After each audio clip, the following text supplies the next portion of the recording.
Je t'ai parlé dans un autre podcast intitulé Le secret, la loi de l'attraction. Qu'est-ce qui est arrivé en novembre 2021 avec mon coach Marco Bernard. Dans cette émission, je vais te présenter la suite de la loi de l'attraction. J'ai vécu un autre moment au mois d'avril 2022 avec mes deux coachs, Martin Latulippe et Marco Bernard, où est-ce qu'il y avait des événements qui se suivaient l'un après l'autre. Et j'ai rencontré des gens extraordinaires. Anne, que je te présente aujourd'hui, qui a plusieurs sweet papis, dont un de 96 ans, elle s'en occupe. Elle a fait un podcast qui s'appelle Sweet Papi Podcast. Sa générosité de vouloir raconter leur vie, mais surtout de vouloir raconter sa vie à elle, de comment elle doit s'ajuster, qu'est-ce qu'elle doit faire pour aider ses sweet papis, sweet mamies. Nous avons parlé de son parcours, de sa vie, de ses voyages, de ses sweet papis, de ses sweet mamies et de la réalité de comment on peut les aider, ces gens-là, rendus à cet âge. Nous serons un jour rendus là. Et ce sont des gens comme Sweet Anne, que j'aime beaucoup l'appeler, qui nous aident à mieux vivre ces beaux moments.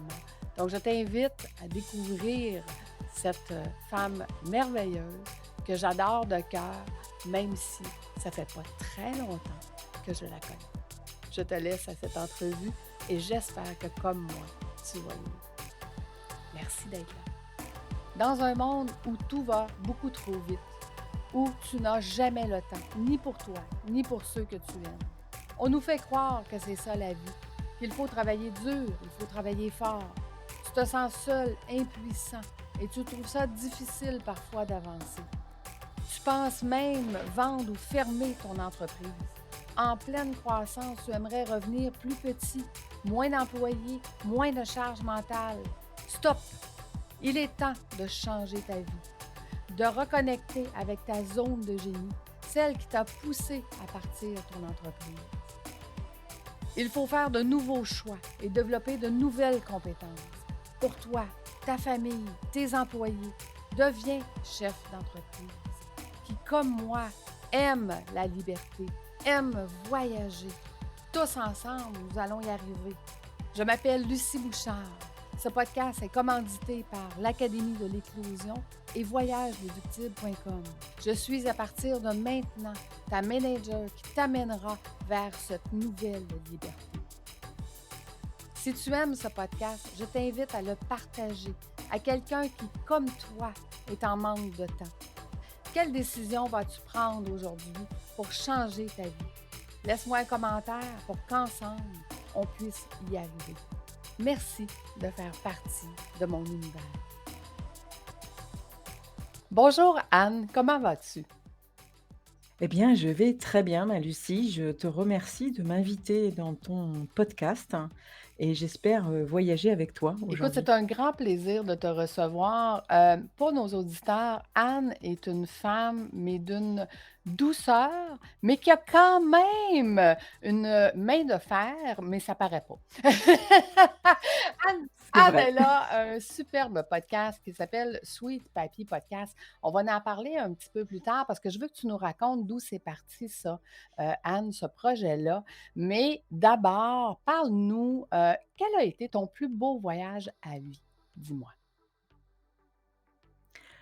Le plus beau voyage de ma vie jusqu'à Mmh. maintenant, peut-être le premier, ou enfin un des premiers voyages où je suis partie seule avec mon Mmh. père, mon sweet papy aujourd'hui, puisqu'il a 96 ans, qu'il est toujours là.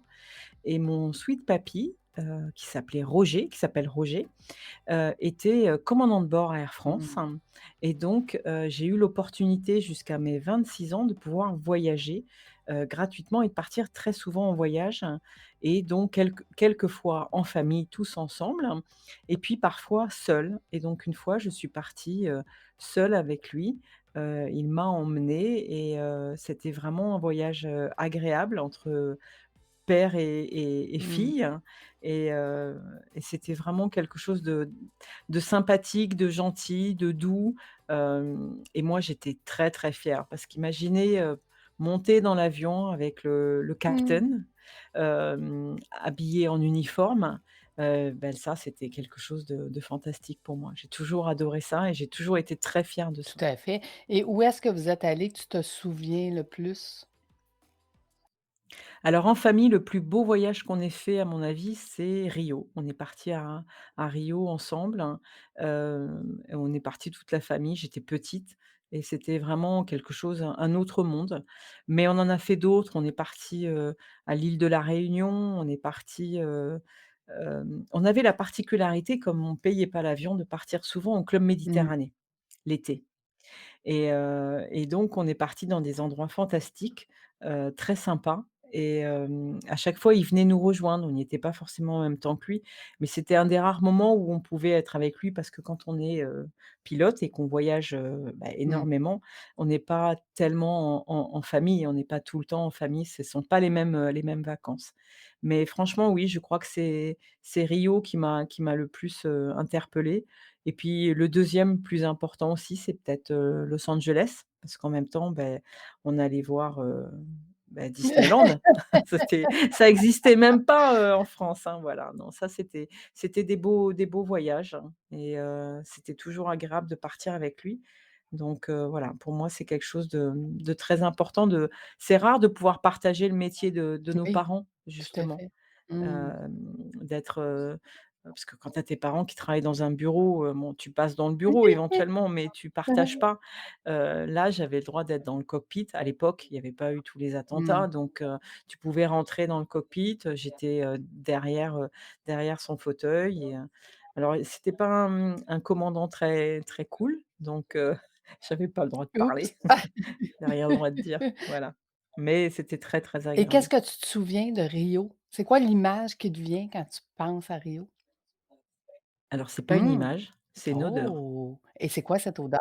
C'est une odeur c'est une odeur, parce que, tu as, là-bas, ils doivent, cuire dans les rues enfin à l'époque, ils cuisaient dans les rues du poulet, du OK. pollito et cette odeur de poulet, elle m'est restée parce que c'était vraiment très bon. Mmh. Hey, c'est intéressant de voir, hein, que, tu sais, quand on voyage, souvent, on va penser à ce qu'on a vu, mais effectivement, ce qu'on a goûté, ce qu'on a senti, et aujourd'hui, quand tu sens ce poulet-là, c'est justement cet état-là?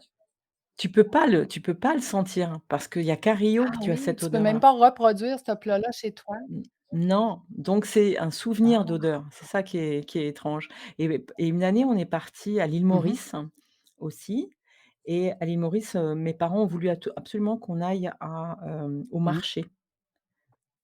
À Cure-Pipe, ça s'appelait Cure-Pipe l'endroit. Rien que le nom déjà ça nous faisait Ouais, rire, c'est tu vois? Quand on était adolescents, on dit: «Ah oui, ils nous ont emmenés à Cure-Pipe, c'est quoi ce truc?» Et ils nous ont emmenés au marché. Or dans ces pays-là, à Maurice, c'est beaucoup de cuisine, Mmh. indienne avec des Mmh. épices, et tout et tu avais des odeurs fantastiques et tu avais surtout des odeurs de poissons Oh! séchés parce qu'ils peuvent pas maintenir le poisson frais. Donc et le poisson séché, ça sent vraiment mauvais. Donc quand tu arrives enfant dans des pays comme ça, tu sais, tu rentres avec, Oui! les doigts sur le nez en disant: «Mais où est-ce qu'ils m'ont emmené mes parents? C'est pas possible, ça sent mauvais». Voilà. Ah! Non, c'est des super souvenirs qu'on garde et la preuve, c'est que la première fois qu'on a dû faire un voyage avec mon mari, c'est la première chose que je l'ai faite, c'est que je l'ai remmené à l'île Maurice à Mauritius, à l'île Maurice pour qu'il voit tout ça et on a retrouvé les odeurs, l'endroit, le marché, Ah tout quoi. oui. C'est Et super. et je serais Ouais. curieuse, si tu demandes à ton amoureux, qu'est-ce qu'il se souvient de cet endroit-là, est-ce que lui aussi, c'est cette odeur-là qu'il se souvient ou c'est qu'est-ce qu'il a vu? Non, lui, c'est ce qu'il a Mmh. vu. C'est ce qu'il a vu parce que c'était la première fois de sa vie qu'il était sur une plage et qu'il pouvait se faire bronzer pendant pendant des heures et du coup, j'avais un poisson rouge, tu sais, tous les soirs à côté de moi. Avec des drôles d'odeurs! Avec des drôles d'odeurs, c'était pas presque le poisson séché, tu vois? On lui dira pas, OK? On lui dit non, non, il Non, c'est n'entendra rien du tout. Mais voilà, c'était surtout ça, ouais, non, c'est ça l'avantage des voyages, c'est que chacun retient mmh un petit peu ce qu'il veut. C'est fantastique pour ça. et écoute, pour avoir écouté, ton podcast, Sweet Papi, tu as raconté aussi, qu'un de tes Sweet Papi, justement, qui était pilote, qui est probablement le Sweet Papi que tu nous parles maintenant, les premiers avions et les premiers voyages que lui, il a fait. Es-tu capable de nous en dire un petit mot? Alors, mon sweet papy, il a eu la particularité d'avoir 18 ans pendant, à la fin de la deuxième guerre Mmh. mondiale. Puisqu'il est né en 1926, donc il a eu 18 ans en Ouais. 1944 et donc dès qu'il a eu 18 ans, il s'est engagé. Il habitait à l'époque au Liban, puisque mes grands-parents étaient militaires Mmh. au Liban et il habitait, à Beyrouth et donc il s'est engagé pour la marine française et il se trouve que à l'époque, hein, la marine française hem, recrutait des jeunes marins, mais pour devenir pilote pour le compte de, l'US Navy, donc la marine, Mmh. américaine, pour devenir pilote, pour se préparer pour Pearl OK. Harbor, puisqu'il y avait toujours Oui. Pearl Harbor à Mmh. l'époque et que ça avait été attaqué en 44 et cetera et donc du coup, il a été formé aux États-Unis, mais par chance pour lui, il a eu son Mmh. diplôme dans 1er pilote américain, il a vraiment américain, bah, la guerre était Mmh. terminée. Et donc à partir de là, il a fait toute sa carrière, il est revenu en France et après et il a commencé toute sa carrière derrière à Air France et il a commencé par voler sur des hydravions et ensuite, tout type d'avions qu'il y avait à l'époque, qui étaient des avions c'était miraculeux comme époque à Mmh mh. l'époque. C'était incroyable, les Caravelle, les Boeing, voilà. Donc il a pas connu en fin de carrière, il a pas souhaité faire, le Concorde. Mais il a pas connu les Airbus qu'on a, aujourd'hui, principalement, en Ouais Europe. et une des premières émissions que tu as fait sur ton podcast, c'était justement la voix, hein, de ton papy qui racontait les premières fois qu'il voyait les avions décoller puis qui faisait juste quelques 100 mètres là. C'était vraiment le début de l'aviation et c'est une émission tellement fabuleuse, cette émission-là. Alors là, je te parlais de mon sweet papy, c'est-à-dire mon Ah papa à OK, moi, en tant que OK. pilote. C'était mon papa à moi qui, lui, a connu, l'aviation moderne, toute l'époque de l'aviation moderne où il en a fait son métier et cetera. Mais mon grand-père, donc mon encore au-dessus, qui est né en 1902, je crois, lui, il a connu les premiers essais Mmh. de vol. C'est ce que je raconte, enfin ce que je raconte. Si je reviens sur l'histoire, j'ai mon grand-père, l'année de mes 18 ans, tu vois? On revient toujours aux 18 ans puisqu'il y avait les 18 ans de mon papa, de mon sweet papy et l'année de mes 18 ans, mon grand-père, qui allait décéder quelques semaines après, nous a, préparé, devant moi, je l'ai vu faire, une cassette qui réunissait toute l'histoire de notre famille et son histoire de Mmh. vie. Et il raconte donc effectivement, petits, enfants, ils allaient à des manifestations de décollage d'avions qui étaient, même pas des avions, des fois c'était n'importe C'était le quoi, quoi. début là, tu sais, 2 ailes Voilà, qui volent. voilà, voilà. Et c'est comme ça que démarre effectivement mon premier Ouais. épisode. C'est parce que j'ai entendu la voix de mon grand-père dire qu'il avait voyagé et il a voyagé toute sa vie, puisqu'après il a été militaire, il est parti en Indochine, en Algérie, au Maroc, au Sénégal, partout et voilà. Moi j'ai une famille de voyageurs puisque du côté de ma mère est née au Maroc et elle a vécu en Indochine. Mon père, est né en France, mais il a vécu ensuite à Beyrouth. Voilà, j'ai des parents, multivoyagistes et des grands-parents aussi et j'ai découvert que le père de mon grand-père, donc mon Mmh. arrière-grand-père, lui aussi était parti à l'époque en Indochine en tant que militaire et j'ai refait ensuite aussi, un épisode en lisant parce que par contre je n'ai pas l'audio, en lisant ce qu'écrivait mon grand-père, mon arrière-grand-père quand, il faisait des lettres de correspondance avec sa famille. Mmh. Oui, puis écoute, c'est de toute beauté. Si vous avez pas encore écouté le podcast Sweet Papi, de Anne, il faut absolument que vous alliez écouter ces podcasts. Ils sont savoureux. C'est vraiment, de tout bonheur d'écouter ces parcours-là et leur voix et d'entendre raconter aussi l'histoire qu'il racontait à son frère, entre autres, à qui il parlait souvent et tout ça. Donc, je vous invite vraiment à aller écouter ça. Mais si je te demandais et est-ce que c'est ça qui t'a donné le goût de partir ce podcast-là, Anne? Alors, au départ, oui, c'est ce que je voulais faire. Je voulais raconter la vie de nos aînés parce que j'avais été tellement, interloquée d'entendre la voix 20 ans après, parce que j'avais pas réentendu la cassette pendant très longtemps. C'est sur, tu sais, une cassette audio telle qu'on l'avait, où tu appuyais sur les boutons. Oui. Tu entends même qu'il appuie sur les boutons pour arrêter ou pour redémarrer. Tu entends le bruit sur la cassette et j'ai tellement été, interloquée par ça que je me suis dit: «Mais il faut que je fasse ça avec les moyens modernes qu'on a aujourd'hui». Et puis en parallèle, je me suis retrouvée, à être aidante de mon sweet papy, donc de mon papa, de ma maman et de mon beau-père. Donc je me suis retrouvée à les aider dans leur perte d'autonomie et donc j'ai mélangé ça et je me suis dit: «Je vais partir sur ça et on va rester dans le sweet», c'est-à-dire dans la douceur, dans la Mmh. gentillesse, dans tout ce qu'on peut leur apporter, qui est positif et on va leur parler et puis on va surtout parler aux gens, qui aident, ce qu'on appelle les aidants en France, qui aident nos proches à vieillir bien ou à vieillir correctement, surtout quand, ils ont une perte d'autonomie. Et là, le sujet m'interpelle particulièrement parce que, je m'occupe toujours d'eux, donc j'en ai 2 à 91 ans et un à 96 ans. Quand même. Puis ça demande toutes sortes de d'ajustements, hein, autant, de la part des enfants que eux, parce que quand ils sont en perte d'autonomie, tu sais, je me souviens que tu racontais, une fois, quand ils sont plus capables d'attacher leurs boutons de chemise, et on est obligé de changer leur linge, là. Oui, oui, il y a des tas d'adaptations à mettre en place. C'est pour ça que le Sweet Papi Podcast, hein, c'est orchestrer le quotidien de nos Mmh. aînés. Il y a des tas de choses dont il faut tenir compte, hein. Tu vois, hier, j'ai passé, 1 heure à chercher, des Mmh. chaussons pour ma sweet Mmh. mamie, pour qu'elle ne peut pas les enfiler comme ça, parce qu'elle a encore du mal à se baisser, mais il faut qu'elle puisse avoir un scratch pour être tenue correctement, pour pas perdre les chaussons.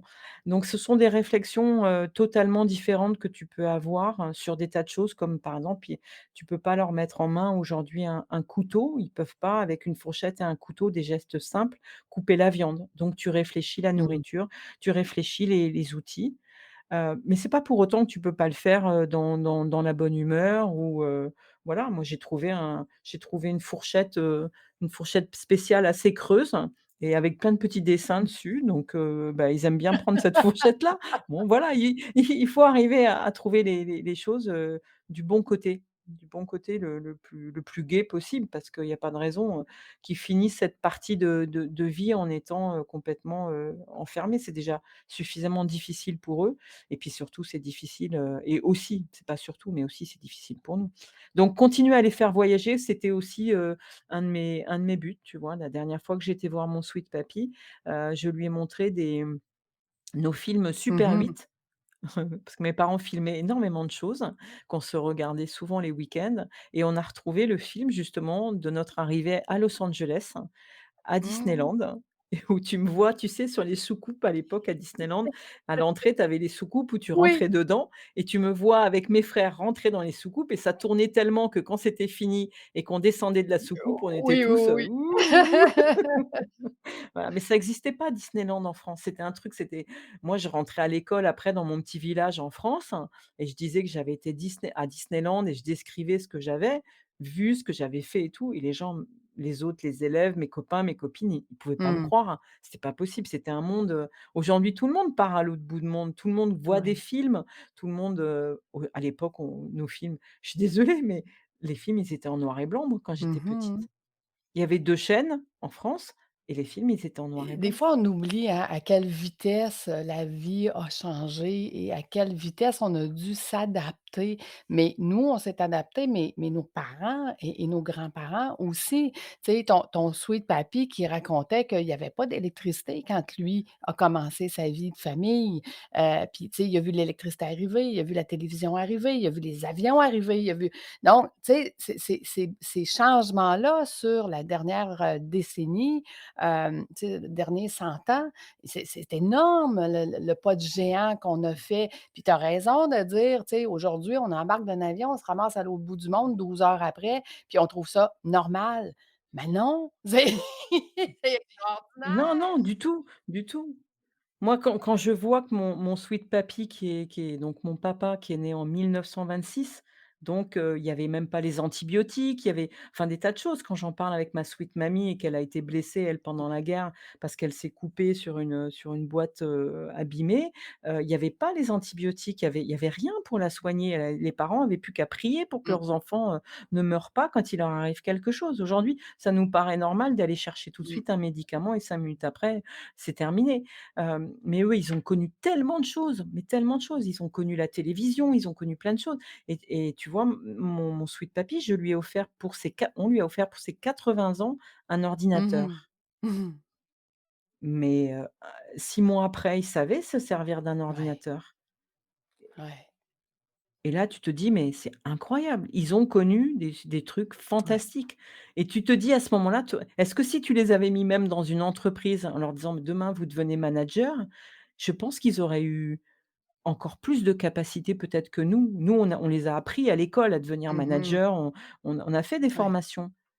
Mais eux, ils ont pas eu de formation, mais ils ont, à mon avis, tellement été habitués à voyager, à s'habituer justement à tous ces changements, qu'à mon avis, ils étaient encore plus aptes à comprendre tout ça. Moi, c'est ça qui me sidère. C'est pour ça que je les adore, ouais, en mais je fait. pense qu'ils ont une plus grande résilience que nous et tu sais, ils ont appris à accepter, le changement comme si c'était normal et nous, je crois que dans l'ère où est-ce qu'on est, souvent le changement amène les gens à avoir, d'être inquiets, avoir ça comme négatif, puis au contraire, c'est le changement est toujours positif, même si ça demande de sortir de sa zone de confort, mais ça nous amène ailleurs. Ça nous amène avec encore plus de connaissances, encore plus de vécu, comme tu dis et tout ça et je pense qu'eux avaient plus ça que nous.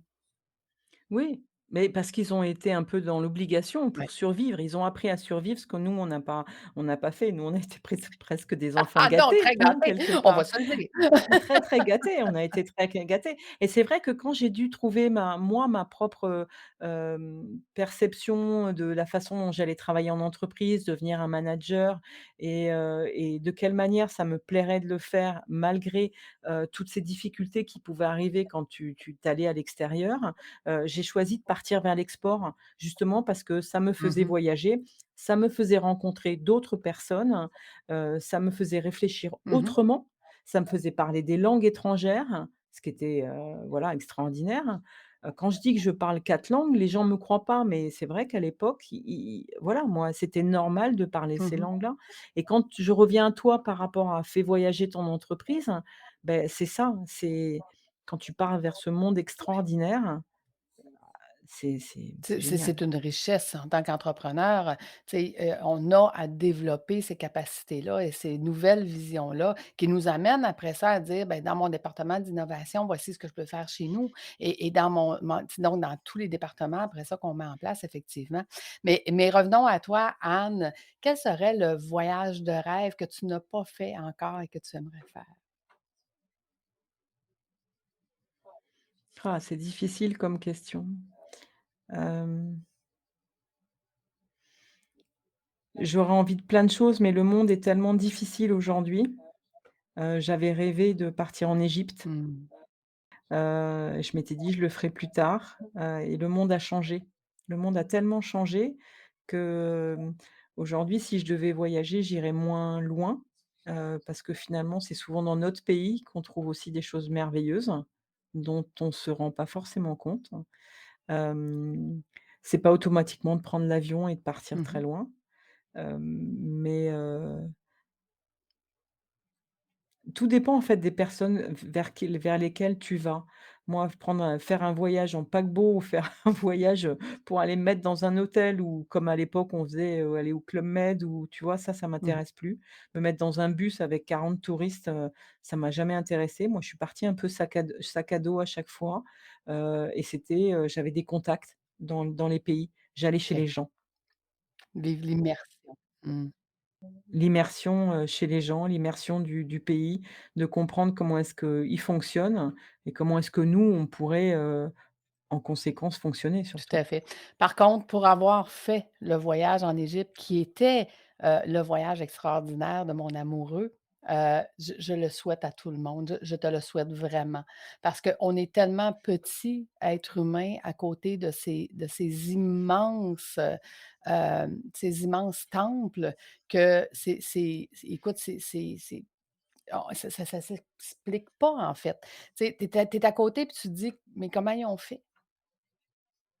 Ouais, surtout moi j'ai fait le Yucatan, j'ai fait le Mexique, hein, où Mmh. sont quand même des Ouais, pyramides aussi et c'est tout et j'ai fait le Guatemala où c'est encore ouais. plus beau, encore plus beau que le Mexique, hein et là oui, c'est impré dès lors que tu es devant des pyramides, de toute façon, en plus quand tu vois leur philosophie et que tu comprends leur Ouais. philosophie, c'est impressionnant en te disant: «Mais comment est-ce qu'ils ont pu inventer ça il y a des siècles et Oui, des non, siècles?» exact, c'est et c'est On n'est pas non, non, non, on grand-chose, n'est pas on n'est grand-chose, pas puis je veux dire grand-chose. qu'on a même aujourd'hui, avec toute la technologie qu'on a, on n'est pas capable de reproduire, ce qu'ils ont fait, puis on n'est pas capable d'arriver aussi précis que ce qu'eux, ils ont fait à cette époque-là et ce qui est le plus intriguant, c'est qu'on n'a aucun écrit qui nous dit comment ils ont fait.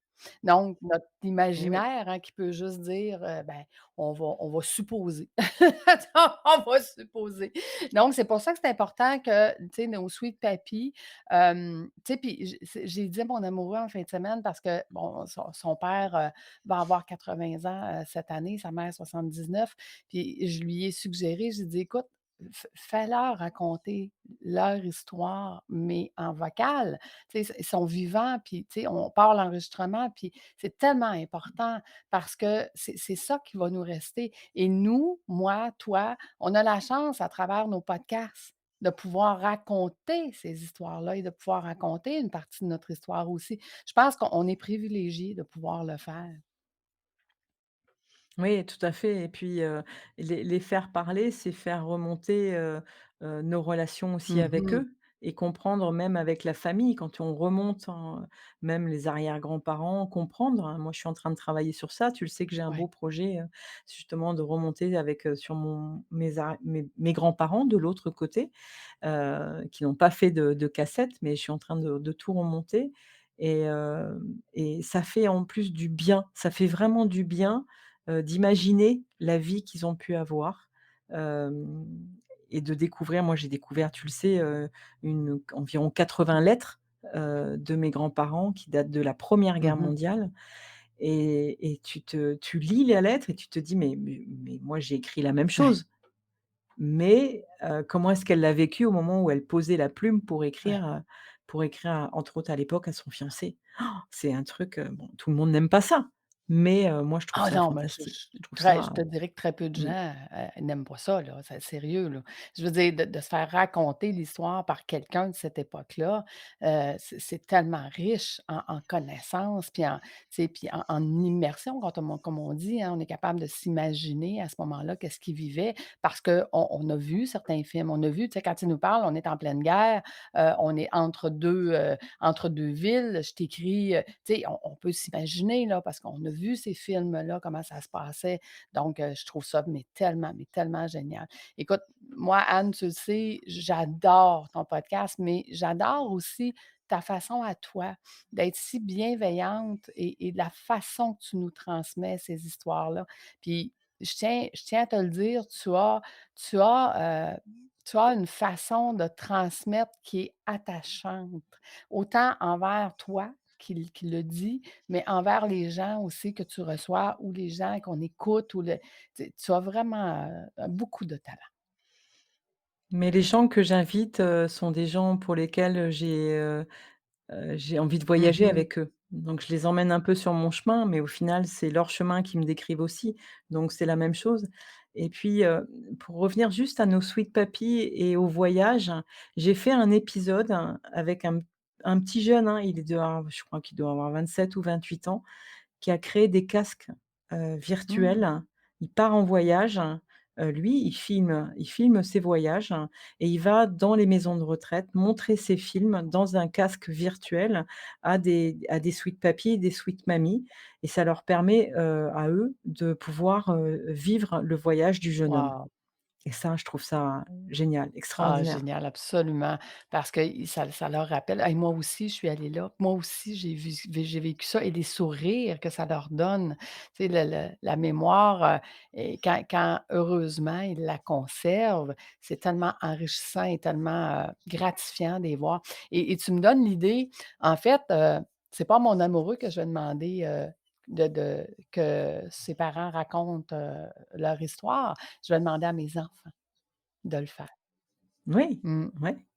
Oui, parce qu'en plus, ils ont une perception encore Oui. différente, donc Oui, tout ouais, à fait. ouais. Donc, de se faire raconter justement qu'est-ce que c'était à cette époque-là, comment ils ont grandi, eux, quelle était l'école, quelle était donc vraiment, ouais, ça va être un projet que je vais lancer cette année à mes enfants, pour, justement, avoir ce legs-là de leur voix. Parce que quelque chose que tu m'as appris dans ton podcast, Sweet Papi, que les gens gardaient leur voix, qu'ils avaient la même voix. C'est ce que tu avais dit à un moment donné dans un de tes podcasts, que tu retrouvais la voix de tes papis. Oui, c'est-à-dire la Oui, tonalité, tu oui. veux dire? Oui, oui, oui, oui, oui, mais même en famille, si tu regardes bien, il y a souvent des le père et le fils qui ont la même Hein, hein. tonalité et parfois, tu entends parler ton père et tu entends parler ton grand-père et tu as la même Ouais. tonalité. Comme quoi même la voix se transmet, la tonalité se transmet. Il y a pas que le reste du physique, c'est-à-dire les yeux, les oreilles, les jambes, bon, tout le reste, tu vois? Les mains et cetera. Il y a aussi l'intonation de voix et ça, c'est Oui, mais extraordinaire. écoute, aussi surprenant que ça peut se paraître, même les enfants adoptés finissent par adopter la Mmh. tonalité et les mots et Oui, oui, les je sons. parle pas que Ouais, de la voilà, que je parle pas que ouais, de la voix, c'est oui, vraiment de la oui. tonalité, si tu préfères les Oui, c'est expressions. ça, tout à fait. La façon de le Voilà. dire ou Mmh. la façon de faire Voilà. et Mmh. je m'excuse pour tes auditeurs, pour tous les mots qu'ils entendent de ma part puis qui ne comprennent pas mon accent québécois. Non, on comprend très bien ce que tu dis, on comprend très bien ce que tu dis. Moi, je suis habituée, mais non, mais moi j'adore, j'adore. Tu vois pourquoi, c'est toujours, tu me fais voyager aussi et j'ai besoin de t'entendre plus souvent plus souvent et j'espère encore voyager longtemps avec toi, Ah, ma écoute, Lucie. ma sweet Anne, comme j'aime t'appeler moi aussi. Tu es, ma sweet Anne de cœur. Écoute, Anne, heu, je te laisserai le mot de la fin. Qu'est-ce que tu aurais le goût, de partager à nos auditeurs, dis-moi? Ah, continuez à vous bâtir des belles histoires, et si vous trouvez pas, les histoires à venir, repartez dans les histoires du passé. Cherchez de belles histoires du passé, de beaux voyages du passé et puis, si on veut vraiment partir vers l'avenir, parce que c'est important aussi, pensez à vous et quand pour revenir à ta thématique, hem, j'aurais adoré continuer à voyager dans mon entreprise et pouvoir le faire. Mmh. Écoute, j'ai le grand bonheur aujourd'hui, hein, d'accompagner mes entrepreneurs à se libérer et de les faire voyager avec, Voyage déductible. Puis pour moi, ça, ces 2 amours-là, de libérer mon entrepreneur puis de lui donner la possibilité de vivre cette liberté-là, mais partout dans le monde. Écoute, pour moi, c'est un grand succès. J'en suis fière parce que, hem ils retrouvent le bonheur qu'ils n'avaient plus à détenir leur entreprise et c'est tellement, tellement, gratifiant de voir ce bonheur-là revenir dans leur vie. Fait que moi, je suis toute en gratitude. Je dis merci à l'univers. Merci à l'univers de m'avoir mis des gens comme toi sur ma route, qui me font du bien et que et à l'inverse, que je puisse faire, autant de bien, sur ma route à moi aussi. Merci ma Lucie et c'est le plus important, c'est d'avoir le sourire et de se garder bien le bonheur et profiter de ces moments-là qui sont des moments, heureux, en profiter le plus Oui, possible. tout à fait. Parce que quand on aura, 96 ans comme tes sweet papy ou tes sweet mamie, ben, on va voyager physiquement un petit peu moins, hein, quand même. Ouais, mais tu vois mon sweet papy, je l'ai vu encore la semaine dernière, on s'est regardé à travers, une tablette hein, et puis pendant 2 minutes, on s'est tiré la langue et on savait très bien le message qu'on se passait. On s'est fait des grimaces pendant 2 minutes et au bout d'un moment, il m'a dit: «Bon, j'arrête parce qu'il y a la dame au bout là, elle va croire que je lui tire la langue tout le temps». C'est pas mignon à 16 ans, Encore la tu peur du vois? jugement à 96 ans. C'est cute. Voilà, Hey, tu vois? merci, ma sweet Anne. Je t'embrasse. Merci Donc, beaucoup. où est-ce qu'on peut retrouver ton podcast, Sweet Papi Podcast, dis-moi? Sur toutes les plateformes, Apple Podcast, Deezer, sur toutes les plateformes, actuelles et puis bientôt, j'espère, sur mon beau site Oh, internet. des surprises. Donc, on continue de te suivre avec un grand bonheur. Et pour tes auditeurs, vous pouvez retrouver mon podcast Fais voyager ton entreprise sur ma chaîne YouTube. J'ai fait une chaîne spécifiquement pour le podcast pour que vous puissiez mettre des commentaires, pour qu'on puisse communiquer ensemble. Donc, donnez-nous votre avis. Dites-nous qu'est-ce que vous avez retenu de notre podcast à moi et Anne aujourd'hui. Et ça nous fera un grand plaisir de vous répondre et de communiquer ensemble. Donc, merci tout le monde. On se donne rendez-vous la semaine prochaine. Merci, ma belle sweet Anne. À bientôt. Merci.